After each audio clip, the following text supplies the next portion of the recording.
Okay, we're back for my favorite problem here. This is the hardest one for sure. I don't know if anybody got it right. I actually had scratched my head on this one for a little bit too, but it's a good challenge for everybody. So you got to be able to think on the difficult problems of life here. Okay. Um, Anyhow, let's see what we can do to figure this one out. First, you're given these two triangles. All right. What I would do is I would separate the two triangles that they're talking about because overlapping triangles kind of drive me crazy here. If you separate the triangles, you can see them a little bit better and it's kind of a little bit more clear. And it looks like you have two right angles that I didn't mark on there. So there you go. Okay, so first, you want to note that they don't tell you they're similar, but they are similar. And how could you prove that they are similar? Well, it is angle-angle similarity. You got the two right angles, and you see they both share angle A. So by angle-angle similarity, they are similar triangles. And they're asking you to find a missing side here. So for missing sides, you want to make a proportion to figure out the missing side. If you were missing an angle, you would just have to look and see what's in the same spot in the other figure, all right? But for missing sides, we have to make a proportion. So we're looking for AB. So I labeled AB X, okay? So when I'm trying to make my proportion, I mean, you could start many different ways, but I like to start with the side that I'm missing, okay? So I'm missing X. And then I think which side is in the same position as X. Okay, so X goes with, let's see, so AB is here, and X goes with AC. There we go.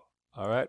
Now, AC, we don't actually know either. We know part of it, it's 12, but we know it's actually more than 12 because it's the hypotenuse, and it has to be more than 15. But notice AB is in AC, okay? AB is going to be the same in these two triangles. So this AB is also X. And so really what we have here is, for AC, we have to write it algebraically. It's X plus 12. Okay, so that's the ratio that compares the hypotenuses.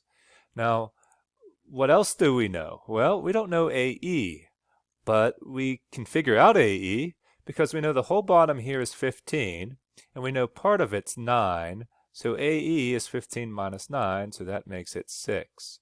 Okay? So for the other ratio, we're going to do 6 compared to 15. Okay? Hopefully that isn't too bad then, once you understand that. Now to solve this, we're going to do cross multiplying.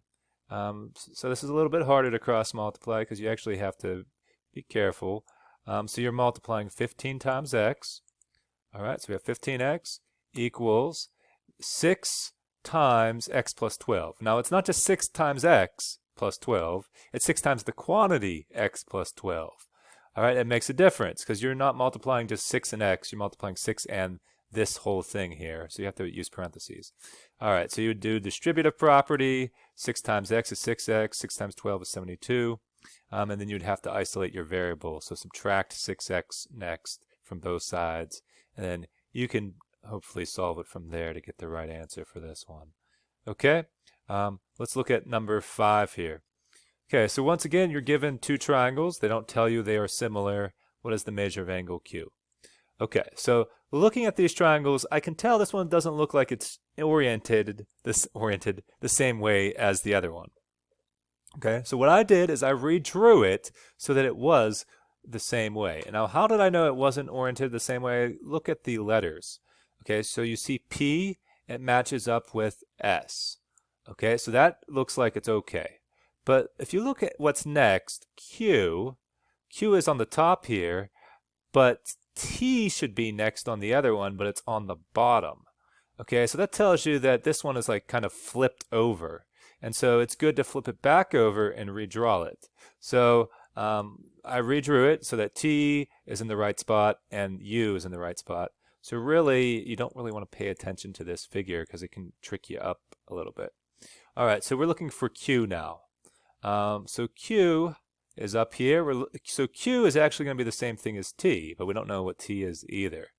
So let's actually take this angle here, which we know, and since in similar figures, and by the way, you can't do anything unless these are similar figures. We know they are similar figures though, because if you look at these side ratios, and reduce them, okay, they're all the same. So it has side similarity because you have 14 over 4, which is equal to 28 over 8, which is equal to 21 over 6, and they all reduce to 7 over 2. Okay, and so that is why it is side similarity, and you can do all this. Okay, but anyways, so this S matches up with P because in similar figures the angles are going to be congruent. Okay, so that's 70.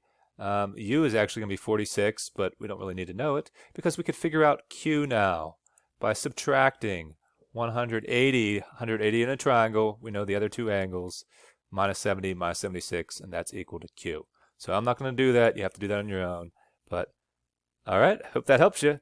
And remember to redo the quiz and keep working hard. It's going to be a battle, to do this online, but you guys can do it. You will be rewarded for your efforts. Value each of these lessons and do your best. That's all I can ask, guys. Have a great day, and please, send me some questions if you need help. I'll gladly, make a video of it and do what I can to help you. All right, have a good day and take care.